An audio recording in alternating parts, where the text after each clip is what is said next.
हम अपने 4 सूबों को नहीं संभाल सकते, ऐसे ही है, तो कश्मीर को कैसे संभालेंगे? यही तो बात है। एक दौर में ढाका हमारे पास था, वो भी खो गया। अरब कंट्रीज हैं लेकिन हमारे कोई सपोर्ट नहीं कर रहे। हाँ, क्या वो अपने आप को बहुत डोमिनेंट और पावर में फील कर रहे हैं ना, हमें बहुत कीड़ा समझ रहे हैं और हमें बस निगेट करना चाह रहे हैं, वो हम पे चढ़ना चाह रहे हैं। हम क्यों नहीं ग्रो कर पा रहे हैं? अब बार बार सिगरेट और पेट्रोल पे ही टैक्स लगाई जा रहे हैं, उसी से कितना रेवेन्यू आप जनरेट कर लेंगे? सिगरेट और पेट्रोल दो चीज़ों पे आप टैक्स लगा के कितना रेवेन्यू जनरेट कर लेंगे? और उसमें भी एक ऐसी कौम पे टैक्स लगा रहे हैं जिनकी बदवाएं मिलेंगी आपको चर्चियों की। मोदी की पॉलिसी अपनी इकोनॉमी की लेके हमारे मार्शल से लेकर हमारी डेमोक्रेटिक तक सबके पास, किसी के पास पॉलिसी नहीं है, वो चला गया। अब इतनी पाकिस्तान की तारीख में ऐसा कभी हुआ है कि 1-1.5 साल के अंदर अंदर इतने लोग मुल्क छोड़ के चले जाएं? क्यों छोड़ के गए हैं? ना इधर जुडिशरी है, ना इधर पुलिस का कोई निज़ाम है, ना इधर मतलब किसी भी आप गवर्नमेंट के दायरे में चले जाएं कोई वर्किंग पॉलिसी नहीं हो रही। ये देखो कि वो चांद पे गए हैं। हाँ जी, गए हैं ना, उन्होंने जमीन में जाते जा रहे हैं, रिसर्च की है, तो उन्होंने अपने जो उनके लोग थे ना, उन्हें 1 महीने का फ्री दे दी बत्ती। दोस्तों, जैसा कि आप वीडियो में देख सकते हो, पाकिस्तानी बता रहे हैं भारत की डेमोक्रेसी और भारत का एजुकेशन सिस्टम इतना बेहतर है कि आज भारतीय दुनिया में नाम रोशन कर रहे हैं। वही पाकिस्तान में दिखावे की डेमोक्रेसी है, जहां इलेक्शन के नाम पर पैसा खा लेते हैं और फिर बाद में पाकिस्तान आर्मी सिलेक्शन करती है। पाकिस्तान पीएम की, अगर पाकिस्तान में इलेक्शन नहीं होंगे तो आईएमएफ से पैसे कैसे मिलेंगे? वही भारत की इकोनॉमी भी तेजी से आगे जा रही है। आज भारत छोटे मुल्कों को हेल्प करता है जो पहले नहीं देखने को मिलता था। इसलिए तो मोदी जी को वर्ल्ड का बेस्ट पीएम माना जाता है। साथ ही हर कोई मुल्क भारत से अच्छे रिश्ते चाहता है। इसलिए बहुत सारे मुल्कों ने भारतीयों के लिए फ्री वीजा किया है ताकि भारतीय लोग वहां ज्यादा से ज्यादा आए। वैसे आप इस बारे में क्या सोचते हैं? हमें कमेंट बॉक्स में जरूर बताना, और वीडियो पसंद आए तो इसे लाइक करें और साथ में शेयर भी कर दें। हम लोग एजुकेशन में और साइंटिफिक रिसर्च में बहुत पीछे हैं दुनिया से, इवन के इंडिया से भी हम लोग बहुत पीछे हैं।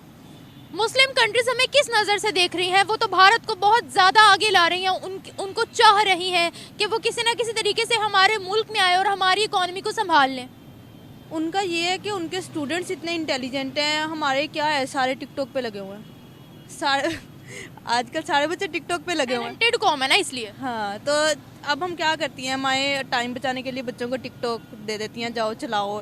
जब शुरू से ही बच्चा टिकटॉक देख रहा है तो बड़ा होकर उसने टिकटॉकर ही बनना है। ऐसी क्या खास बात है भारत में जो पूरी दुनिया में छा गए हैं? वो उनकी साइंटिफिक रिसर्च बहुत अच्छी है। अगर हम मेडिकल को कंपेयर करें तो भारत की जो MBBS है वो पाकिस्तान से बिल्कुल कंपेरेबल नहीं है। और भी भारत के जहाँ तक मैंने देखा है ना कि उनके स्टूडेंट्स बहुत टैलेंटेड है। उनका इंग्लिश का लेवल मैट्रिक में इतना ज़्यादा होता है, हम लोगों को तो अब यूनिवर्सिटी से पढ़ के आगे इंग्लिश नहीं बोलनी आती। आर्ट्स के लिए हम लोग अकेडमीज ज्वाइन करते हैं तैयारी के लिए। क्या वो हमसे ज़्यादा डेवलप्ड है? उनकी इकोनॉमी अच्छी है हमसे बहुत ज़्यादा। हमारी पॉलिटिशियंस ने इतनी ख़राब कर दी है कि हमारे मुल्क में कोई पार्टी नहीं है, सब सिर्फ अपने मफाद के लिए खेल रहे हैं और कुछ भी नहीं है। मुस्लिम कंट्रीज उनको किस नज़र से देखती हैं? क्या अहमियत उन्होंने बना लिया मुस्लिम कंट्रीज में अपनी? वो सबसे ज़्यादा देखते हैं, अगर एज अ स्टडी को लिया जाए तो सबसे ज़्यादा अगर हम कोरिया देखें, जापान देखें, चाइना देखें, उसमें सबसे ज़्यादा इंडियंस हैं। और वहाँ पे वो पाकिस्तानियों को इतनी बुरी रेपुटेशन है ना, वहाँ पे आपकी सोच होगी। बहुत सारी जगह पे अच्छी भी है, नो डाउट, लेकिन ज़्यादा इंडियंस की अच्छी है। आप कोरिया में देख लें तो साउथ कोरिया में स्कॉलरशिप पे जहाँ पे 70% इंडियंस की सीट्स होती हैं और 30% पाकिस्तान की सीट्स होती हैं। इंडियन वहाँ पे ज़्यादा फ्री एजुकेशन, अगर चाइना देख लें वहाँ भी फ्री एजुकेशन ज़्यादा इंडियंस ले रहे हैं। जापान देख लें वहाँ भी किसी यूनिवर्सिटी में कोई 1-2 पाकिस्तानी नज़र आएंगे। हम लोग बहुत पीछे हैं। यूरोपियन यूनियन के कंट्रीज़ में देखें, इंडियंस आर लीडिंग। क्यों? क्योंकि दुनिया की सेकंड लार्जेस्ट मार्केट है पॉपुलेशन वाइज। अब ये एक जहां हम कहते हैं कि 6 सूबे 7 सूबे गुर्बत की लकीर से नीचे ज़िंदगी गुजार रहे हैं, वहाँ पर ये इंडियन इस तरह से, उसकी वजह ये है भाई, जहाँ उनकी सबसे ज़्यादा पॉपुलेशन है, एक वीकनेस है, वहीं उनकी स्ट्रेंथ है। इसी वजह से जो हमारे रीजन के अंदर जियो पोलिटिकल सिनेरियो है, उसके अंदर Russia, China, America, UAE, central Asian countries, even kingdom of Saudi Arabia, all people give weightage to those because of their human resource capacity. तो एक कैपेसिटी भी है, काम भी करते हैं, उसके बाद उनका पॉलिटिकल कल्चर जो है ना वो बहुत ज़बरदस्त है। मैं इस वजह से उसको करता हूँ कि हम जब सेपरेशन हुई थी, इंडिया का जो कल्चर था उसमें उनकी ब्यूरोक्रेसी और उनकी जो इस्टेब्लिशमेंट है वो उनकी सिविलियन सुपर बेसी के अंडर थी। अच्छा, ठीक हो गया। जबकि पाकिस्तान में एज अ नेबर ये डिफरेंट है। हम लोग इधर इस्टेब्लिशमेंट की जो देख रहे हैं जड़ें, वो आज से नहीं है, सही बात, वो सिंस इंडिपेंडेंस है। सही। तो ये कल्चर जो है ना वो परमानेंट रहता है, किसी भी फॉर्म में वो कल्चर हर दौर में परमानेंट होता है, लेकिन वो इवॉल्व हो जाता है, उसकी शक्ल चेंज हो जाती है। आपने देखा होगा कि हमारे नेबर्स जो हैं वो एक प्रधानमंत्री जो है ना वो 5-5, 3-3 मिनिमम उनके जर्नल चेंज करता है। प्राइम मिनिस्टर नरेंद्र मोदी ने 4-5 आर्मी चीफ चेंज किए हैं। Exactly. पावर देखें। This is not the power, this is the democratic process where every institution has their own rights and duties and they knows their limitation and jurisdictions. Law itself किताबों में पढ़ा हुआ है, उसकी जब तक इम्प्लीमेंटेशन नहीं है वो लॉ कुछ नहीं है। इस टाइम दुनिया के निज़ाम में और पाकिस्तान के निज़ाम में बहुत ज़्यादा डिफरेंस है। अगर हम ज़्यादा दूर नहीं जाते, हम अपने 4 ममालिक को देखते हैं, अफगानिस्तान, बांग्लादेश, इंडिया और पाकिस्तान, ये 4 ममालिक। इन चारों में आपको क्या लगता है कि कौन सा मुल्क जो कि सबसे बेहतरीन सिस्टम और जस्टिस से या एक कानून के मुतालिक चल रहा है? आई थिंक के कानून में जो है ना वो बांग्लादेश देख लें, हमारे साथ हमारे बाद में आया, आगे निकल गया, और इंडिया हमारे सेम इज इट इज़ ऐसा हुआ है। अब उनका आप जीडीपी देख लें और हमारा देख लें, उनका जुडिशल सिस्टम भी तकरीबन हमारे तरह ही है, लेकिन जो उनका इलेक्टोरल फॉर्म्स है ना, जो उनके इलेक्शंस है और इलेक्शंस के मतलब जितनी भी उनकी तरजीहात होती है या जितना भी उनका सिस्टम है वो बड़ा ज़बरदस्त है। वो उनमें उनके इंटरफेरेंस नहीं होती। हमारे इधर जो बैरूनी हल्के होते हैं ना, आप बैरूनी हल्के मतलब समझ रहे हैं, वो इंटरफेयर करते हैं, जिसकी वजह से हमारे इलेक्शन प्रोसेस को टोटल हाईजैक किया जाता है और आवाम के मैंडेट को मतलब उन्होंने ख़त्म कर देते हैं। वो किसी भी दौर में ले लें, वो 2018 में ले लें, 2013 में ले लें, 2007 में ले लें, मार्शल लॉ पे ले लें, आवाम के मैंडेट के ऑपोजिट ही सिस्टम आता है। मार्शल लॉ की आपने बात की, कभी हिंदुस्तान में जहाँ से हम निकले हैं वहाँ क्यों नहीं लगा मार्शल लॉ? यहाँ 4 लग चुके हैं। देखिए, उन्होंने अपने कंटोनमेंट बोर्ड भी ख़त्म कर दिए हैं, ठीक है। उनकी वो अपनी एक डोमेन में रहते हैं, वो उन्होंने अपने उस डोमेन में रहते हुए उनकी तरक्की कितनी होगी। और हमारी डोमेन जो होती है, हम अपनी डोमेन को, अपनी लिमिट को क्रॉस कर देते हैं। जब हम क्रॉस करते हैं तो जब हम आवाम के अंदर आना शुरू हो जाते हैं, एक तो हमारा मोरल हम डिस्करेज हो जाते हैं, एक हमें इखलाकी हर तरह से हमें डैमेज हो जाता है। जब वो हमारे अदारों को डैमेज होता है तो डेफिनेटली हमारे मुल्क को भी डैमेज होता है।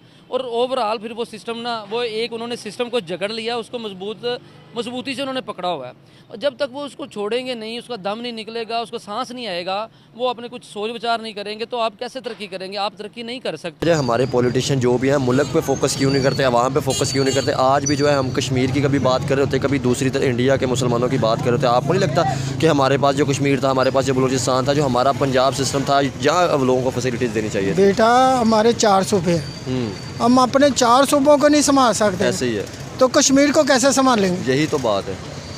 एक दौर में ढाका हमारे पास था, वो भी खो गया इनकी नाच चाकियों से। जो भी पॉलिटिशियन आता है वो अपनी जेबें भरता है, अवाम की। आपने एक बात बताई कि मतलब 1971 का तो दौर आपने देखा होगा, वो हमसे अलहदा होगा, ठीक है, तो आप बताएं वो हमसे अलहदा हुआ, आज वो तरक्की करते जा रहे हैं, उनकी करेंसी हमसे ज़्यादा है। वो इसलिए है कि उनमें इत्तेफाक है मुसलमानों में। हमारे जो भी मुसलमान है ना, वो कहते हैं पैसे इधर ला खीसे में डाले चलेगी। नहीं कर रहे। आजकल आप खुद भी देख सकते हैं कि पाकिस्तान की जैसी इकोनॉमी है, जैसी इस्टेब्लिशमेंट हम पे रूल कर रही है, हम तो कहीं पे आ ही नहीं रहे, और ना ही डेमोक्रेसी है हमारी। तो जो हुक्मरान हमारे ऊपर कर रहे हैं वो करते रहे, और जैसा कि वो कहते हैं कि हम गुलाम हैं, तो हम गुलाम ही सही। आप क्या कहते हैं? और हमारी कोई मानी नहीं जा रही। ये ऐसा एक हमारा एक डेमोक्रेटिक रूल है, यहाँ पे डेमोक्रेटिक रूल को कोई भी फॉलो नहीं कर रहा। हमारे ऊपर जितने भी बैठे हैं वो अपनी ही चलाई जा रहे हैं। उन्हें नहीं पता कि हमने वोट दिया है, हमने क्यों दिया है, हमें दुनिया क्यों धूत काट रही है। जैसे कि मैंने आपको बताया कि सऊदिया ने वीज़ा फ्री एंट्री की भारतीयों के लिए, क्या कहते हैं आप, उनमें और हम में क्या फ़र्क है? हमें उनमें मुझे लगता है कोई फ़र्क नहीं रह गया। आई थिंक कि डेमोक्रेसी उनके पर्सपेक्टिव से बहुत ज़्यादा है, और मुझे लगता है कि उनकी मानी जाती है, वो अपनी बात को मनवाने में बहुत कामयाब है। हम लोग कहाँ स्टैंड करें, आप लोग खुद देख लें कि हमारे फेयर इलेक्शंस ही नहीं हुए। इलेक्शंस पे ही आप देख लें कि हमारी सारी टॉक वहीं पे ही ख़त्म हो जाती है, धांधली है। हमारी डेमोक्रेसी कहीं पे स्टैंड ही नहीं कर रही। हम खुद से ही लड़े हैं तो हम दुनिया से क्या लड़ेंगे। ऐसा क्या है इंडियंस में कि पूरी दुनिया उनके पीछे पागल है, उनको वीज़ा फ्री एंटर करिए अपनी कंट्रीज़ में? I think India is a great country, और इंडिया जितनी तरक्की कर रही है, जितना उनका लेवल है, हम तो कहीं पे स्टैंड ही नहीं कर रहे। और सबसे इम्पोर्टेंट बात, स्टेट बैंक में उनका जो रुपया का करेंसी जो है उनकी बहुत हाई लेवल पे जा रही है, हमारी तो बहुत ही ज़्यादा गिर गई है कि अब बस। कैसे हाई लेवल पे जा रही है? हाई लेवल पे उनका आई थिंक जो इंपोर्ट एक्सपोर्ट का बिज़नेस है वो बहुत ज़्यादा है। जितना वो इज़राइल के साथ है और अमेरिका के साथ उनके अच्छे ताल्लुकात हैं, तो वो तो ऑफ कोर्स तरक्की करेंगे ही।